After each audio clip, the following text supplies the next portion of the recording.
Hello, meteorologist Ted Keller with another Upstream weather update. The focus is going to be on severe storms later this evening. This is Sunday, February 26th, and we have a very dynamic storm down in New Mexico, Texas, and Oklahoma that's swinging up into the Ozarks. It'll change things over the next 6 to 8 hours. I'm recording this right around 5 o'clock.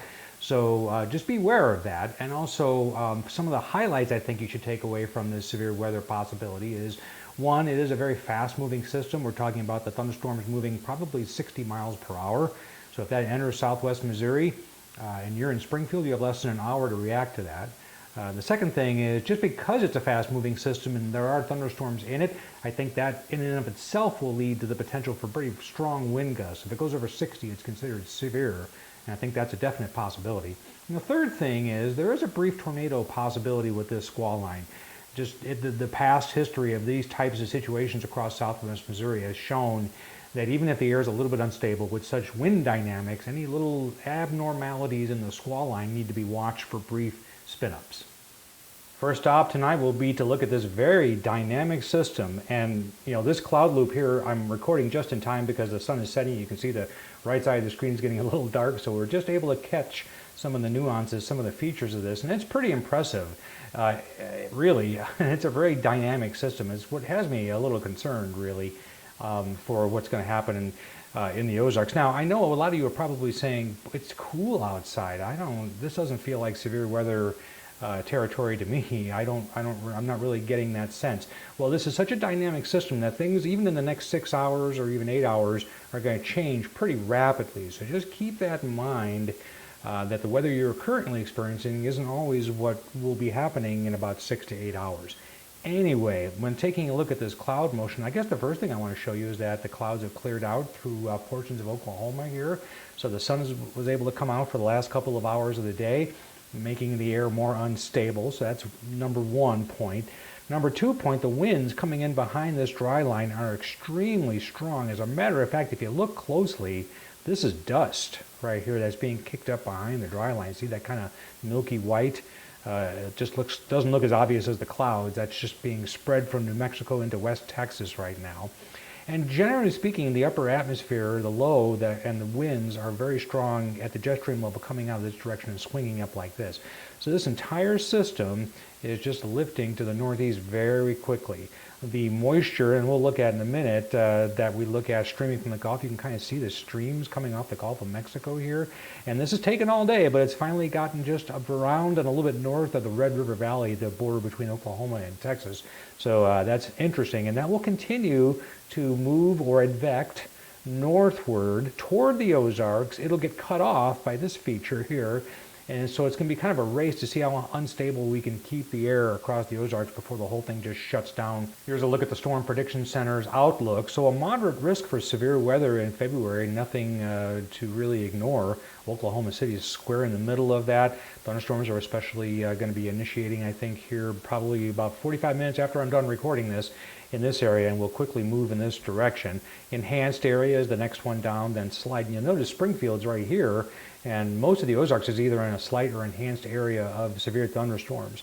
Now, this is an outlook for all types of severe weather, but I will tell you that this is mostly, by the time we get to this portion with this line developing, this is mostly going to be a wind threat, and as I indicated earlier, a slight tornado threat. Not a great one, but there may be one in the Ozarks. Weak, maybe short-lived, but it definitely has the potential of being there.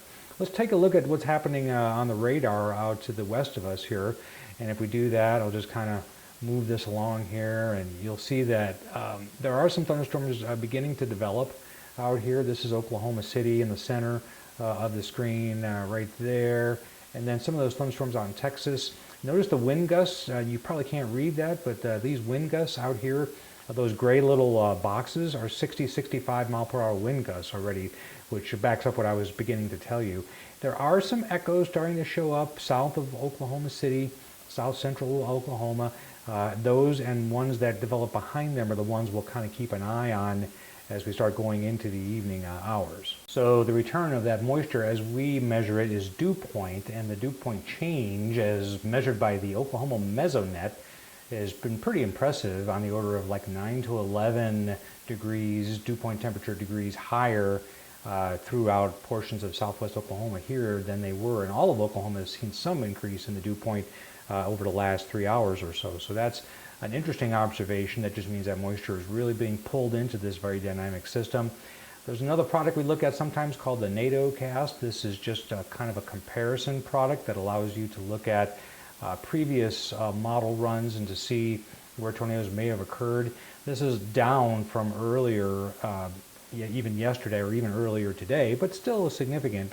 It does still target that area in southwest Oklahoma, but there's also a small 2 to 3% area that is with the squall line through southeast Kansas, northeast Oklahoma, and western and southwestern portions of Missouri. So, it isn't impossible. Again, tornadoes are not the main threat, but straight line damaging winds are. We were talking about the dew point earlier, so let's switch to the model analysis here. And this is the short range model, the high res model. And what we're looking at here is dew points. Let me back this up a little bit so you can see where we're going with this. So the dew points right about now are just around the Red River Valley, that blue, and then they're kind of moving northward, and then see what happens. That dry line surges. See how that moves, and then so the blue's trying to move up, but it's getting cut off by the dry air coming in from the west and southwest. A lot of times in the Ozarks, moisture advection, or the movement of moisture, is hindered somewhat. You see how this blue kind of wants to move north, but it doesn't because there seems to be a block here. That's just the rougher terrain of the mountainous extreme hilliness areas of northwest Missouri, northwest Arkansas, excuse me, and the rougher terrain. It makes the advection or movement of moisture northward somewhat more difficult, but not impossible. The models, I think, always underestimate this a little bit. So in other words, if we were to get this blue area up here, more so than indicated here, we would have more unstable air to work with as the squall line begins to move in. But it's a very quickly moving system. As you can see, it just flies through here. So even this is right here, 3 o'clock in the morning, it's out of Springfield and moving on east. And still will be a threat all night. This is the kind of dynamic system that's not necessarily going to go to sleep once you do.